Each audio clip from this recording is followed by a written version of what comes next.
Hey everyone, and welcome back to the channel.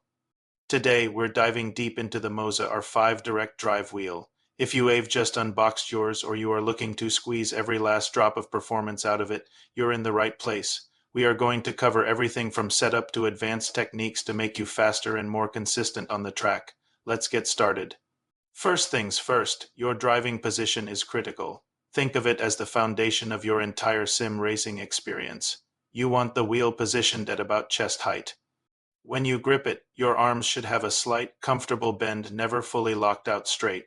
This gives you better control and leverage. Next, check your pedals. Make sure they are rock solid and won't shift, especially under heavy braking. Adjust your seat so your feet can comfortably rest on the pedals without stretching.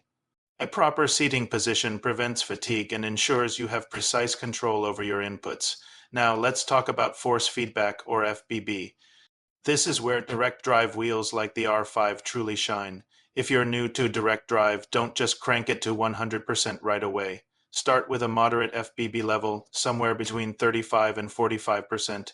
As you get used to the forces, you can gradually increase it for more realism. Make sure to enable road detail. Effects in the settings. This lets you feel every bump, curb, and change in the road surface, which is crucial for understanding traction. For the damper setting, a good starting point is between 20 and 35%. This will smooth out any jittery feedback without muting the important details. Most users, myself included, prefer the linear FBB curve because it provides the most predictable and consistent response from the wheel to unlock the full potential of your R5. You need to get familiar with the Moza Pithouse software. This is your command center. The first thing you should always do is check for firmware updates. Moza frequently releases updates that improve performance and fix bugs. Pithouse is also where you'll create and save custom profiles for different games. You can tweak everything here: wheel sensitivity, maximum rotation angle, FBB strength, and even the pedal response curves. My advice is to make small adjustments one at a time. Change one setting, drive a few short laps to feel the difference, and then decide if you like it. Don't try to adjust everything at once, or you'll get lost. Choosing the right rotation angle for your wheel is a game changer. It needs to match the type of car you're driving. For drifting, you'll want a smaller rotation, around 540 degrees, to allow for quick counter steering. For most street cars and GT racing, a range of 720 to 900 degrees feels most authentic. And for high downforce, open-wheel cars like in F1, a much tighter rotation between 180 and 360 degrees is ideal. The key is to match the R5E's rotation setting in Pithouse to the in-game steering angle. When these two are in sync, your on-screen wheel will perfectly mirror your physical wheel's movements. Now for a fundamental skill: smooth inputs. In sim racing, smooth is fast. Jerky, aggressive steering will only unsettle the car and cause you to slide. The same goes for your pedals. Instead of slamming the brakes on and off, apply progressive pressure. Think of squeezing the brake pedal rather than stomping on it. When you're accelerating out of a corner, roll onto the throttle gently to avoid spinning the tires and causing oversteer. The force feedback is your best friend here. It communicates what the tires are doing. Learn to listen to it and let it guide you on grip levels. Don't fight the wheel. Work with it. This might sound obvious, but you'd be surprised how many people overlook it. Secure everything tightly. The Moza R5 is a powerful piece of kit. Use the desk clamp and make sure it's cranked down as firmly as possible. If you have a dedicated rig, even better, bolt it down securely. The same goes for your pedals.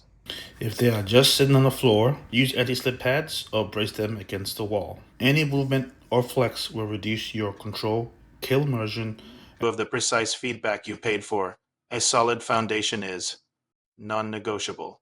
Once you jump into a new game, the first thing you should do is run the in-game calibration every single time.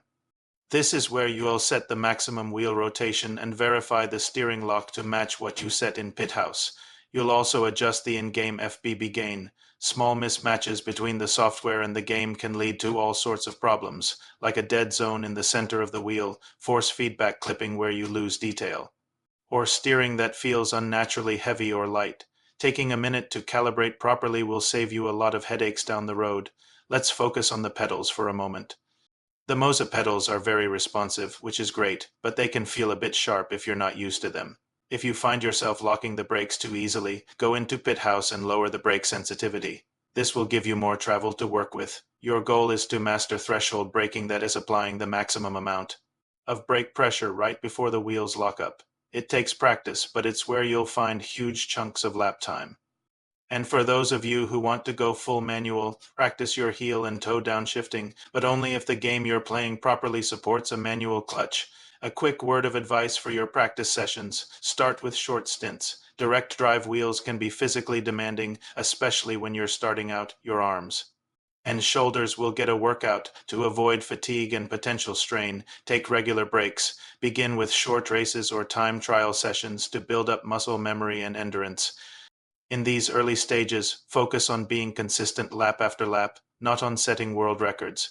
Speed will come naturally as your consistency improves. Finally, have fun and experiment.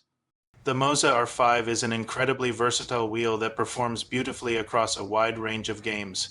It really shines in sims like Assetto Corsa and Assetto Corsa Competizione, iRacing, the F1 series, and even the Forza Motorsport and Horizon games. Just remember that each game has its own unique physics and FBB engine. So you will likely need to create a separate profile in Pithouse for each one to get the best experience. Don't be afraid to tinker with settings and find what feels best for you. So there you have it, a complete guide to getting the most out of your Moza R5.